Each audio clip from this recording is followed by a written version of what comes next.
Bismillahirrahmanirrahim. Assalamualaikum warahmatullahi wabarakatuh. Sahabat Arajuan dimanapun kalian berada, kita bertemu lagi di video kali ini, di konten kali ini.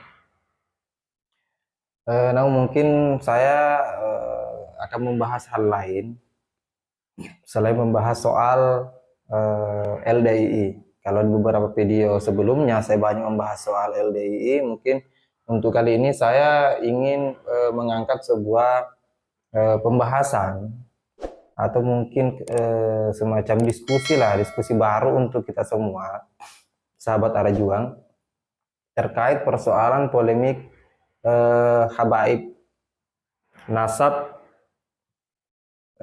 yang beberapa waktu yang lalu, bahkan mungkin sampai hari ini masih dipertentangkan dan masih diperdebatkan oleh tokoh-tokoh Islam, khususnya beberapa habaib, dan pertentangan ini masih berlanjut sampai hari ini. Dan kita cuma bisa berharap semoga persoalan ini bisa cepat terselesaikan. Nah, di beberapa waktu yang lalu sebenarnya saya sudah pernah menyinggung soal bagaimana model pernyataan-pernyataan atau narasi-narasi yang sering dilontarkan oleh Habib Bahar bin Smith, di mana pertentangan dan kemudian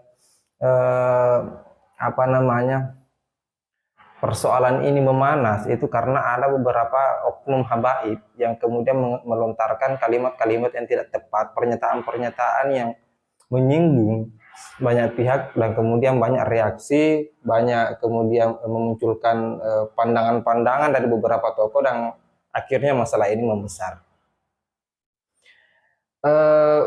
Kita tidak bisa menghakimi ataupun berpihak ke salah satunya. Ini persoalan yang saya pikir sebenarnya sederhana, andai kata bisa didudukkan, kemudian bisa didiskusikan bersama tanpa harus saling mencaci, saling menghujat di sosial media. Karena itu yang membuat pada akhirnya orang-orang atau masyarakat umum, anggaplah misalnya seperti saya, itu pada akhirnya semacam agak ilfil lah kita ke habaib, dan khawatirnya jangan sampai terbangun orang-orang yang kemudian anti terhadap habaib, atau misalnya menjustifikasi bahwa semua habaib sama. Banyaklah masalah yang muncul kemudian, dan itu dilakukan oleh oknum-oknum habaib. Kita tetap kalau bahasanya ketua umum PBNU, ya husnuzon aja. Bagaimana caranya kita berpandangan baik saja lah dulu terhadap habaib. Karena kita tidak bisa justifikasi seluruh habaib modelnya sama, tidak bisa. Banyak habaib kita yang di Indonesia itu karismatik, kemudian alim, kemudian tingkat keilmuannya tinggi. Dan itu kita harus hormat, kita harus memuliakan. Belum lagi misalnya kalau bahasa yang muncul misalnya habaib ini adalah garis keturunan Nabi, otomatis kita harus menghormati, memuliakan. Tapi bukan berarti ada beberapa oknum habaib kemudian secara garis pemikiran dan kemudian gerakannya dia frontal, menggunakan kalimat-kalimat yang tidak pantas, kemudian kita membiarkan. Saya pikir enggak. Contohlah, anggaplah misalnya Habib Bahar yang sering melontarkan kalimat-kalimat yang saya rasa tidak tepat diucapkan oleh seorang Habib. Habib berisik juga modelnya sama, dan beberapa hadis sejenis dengan ini.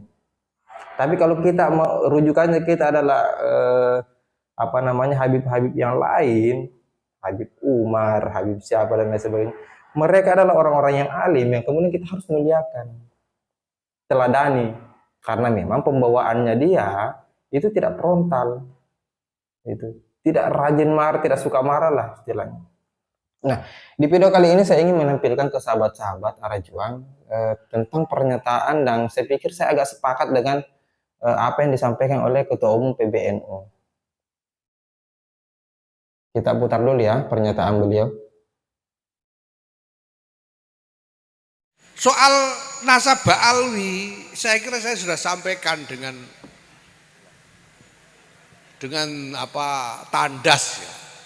Saya jujuk lagi, maksud saya itu saya jujuk sampai ke poknya, saya jujuk ke ujungnya. Sebetulnya itu supaya ini enggak enggak dikembang-kembangkan terus. Gitu.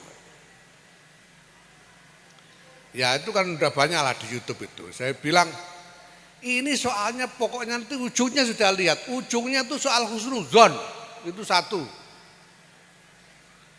Karena namanya catatan itu sampean cari ya tidak mungkin lengkap. Tidak mungkin coba. Sekarang ini aneh-aneh diskusinya ya. Bantah-bantahnya orang-orang itu. Ada yang bilang kosongnya 700 tahun. Enggak ada catatan 700 tahun. Terus enggak, ini ternyata setelah diteliti enggak ada catatan itu cuma 100 tahun. Terus ada lagi, wah cuma 50 tahun dan seterusnya. Tapi enggak mungkin lengkap. Enggak mungkin bisa lengkap betul-betul urut itu enggak mungkin.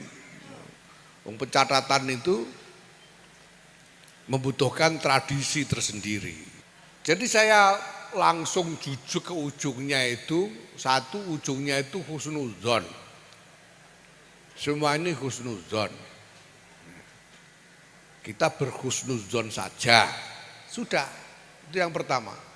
Yang kedua saya sampaikan yang kedua bahwa asar nubuwah itu bukan cuma silsilah nasab melalui jalur laki-laki itu.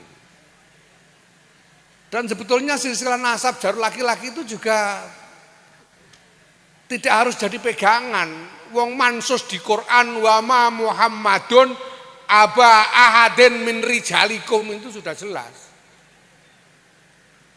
Jadi tidak harus pegangan nasab laki-laki itu tidak harus. Maka saya lebih milih ikut Syekhina Kiai Maimun Zubair yang pegangannya pokoknya nutfah nubuwah.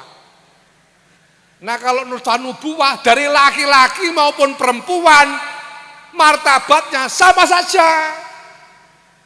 Kalau yang pegang nasab laki-laki harus dimuliakan, yang turun dari perempuan juga harus dimuliakan. Gitu.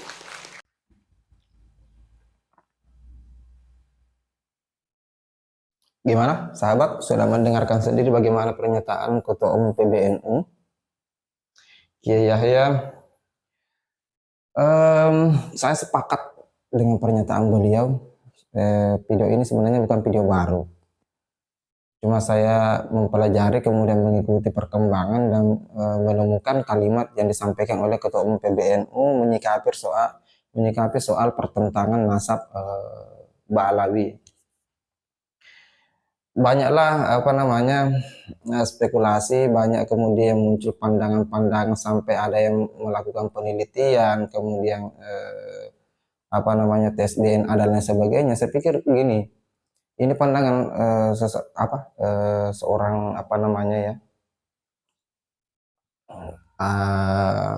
orang di luar lah, orang di luar. Saya bukan keturunan habaib, saya bukan orang yang keturunan ulama dan lain sebagainya. Cuma saya ingin berpandangan seperti ini. Kenapa sih misalnya persoalan nasab ini harus dipertentangkan sedemikian rumitnya? Karena menurut saya orang yang kemudian dipandang mulia sebagai seorang ulama, habaib, itu bukan persoalan dia nasabnya dari mana. Betul yang dikatakan Ketua Umum PBNU. Mau dia jalurnya dari bapak, mau jalurnya dari ibu, ya sama saja. Lihat figurnya, lihat orangnya, jangan lihat nasabnya. Saya pikir begitu menurut saya.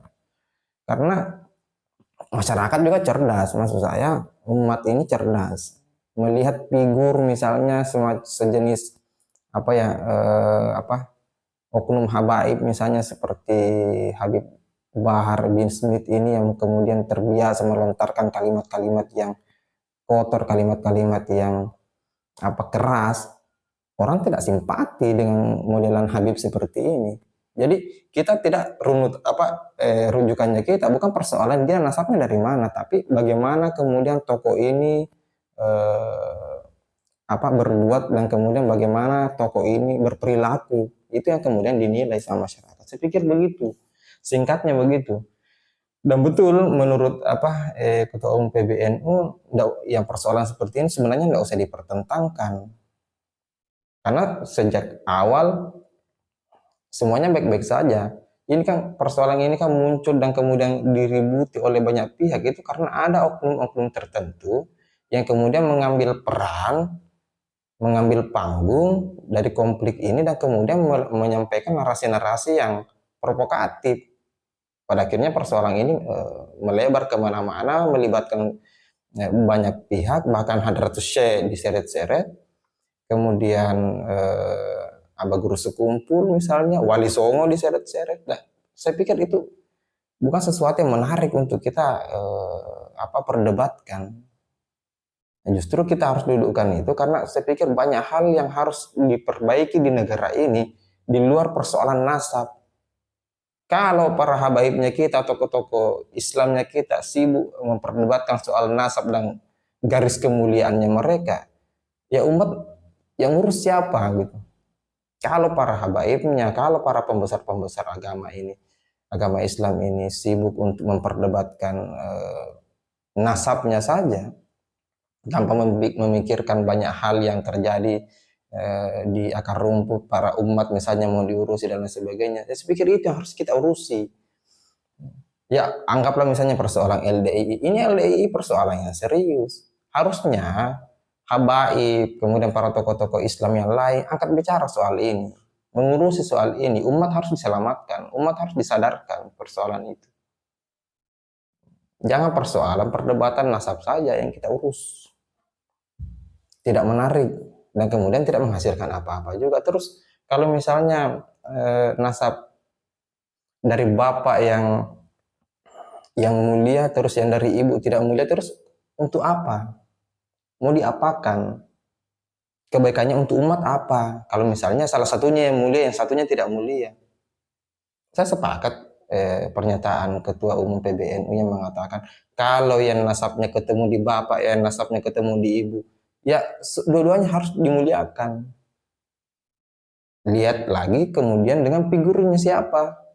Kalau figurnya misalnya sekelas Habib Bahar yang pernyataan-pernyataannya keras begitu, provokatif begitu, ya mungkin kalau secara pribadi ya saya harus hormat kepada Habib Bahar. Secara dia itu adalah habaib. Tapi kalau secara pemikiran saya tidak harus hormat. Saya tidak harus sepakat dengan gerakan dan kemudian pemikiran Habib Bahar. Sama dengan Habib Rizik. Habib Rizik saya harus muliakan sebagai seorang habaib. Tapi bukan berarti harus menerima jalan pikirannya, harus menerima model narasinya, gerakannya. Saya tolak. Tapi kalau memuliakan figurnya, memuliakan statusnya dia sebagai seorang habaib, ya harus muliakan. Itu adalah adabnya kita lah istilahnya. Itu adab. Adab untuk memuliakan habaib itu harus. Tapi mengikuti jejak gerakannya, kemudian arah pikirannya, saya pikir tidak mesti kita ikut. Saya pikir itu untuk video kali ini. Semoga kita bisa bijak dalam menyikapi pertentangan persoalan nasab dan sebagainya, dan kita berharap semoga masalah ini cepat terselesaikan dan kemudian semuanya kembali harmonis, semuanya kembali membaik. Saya pikir itu, kita ketemu di video selanjutnya. Akhir kata, wallahul muwaffiq ila aqwamit thoriq. Assalamualaikum warahmatullahi wabarakatuh.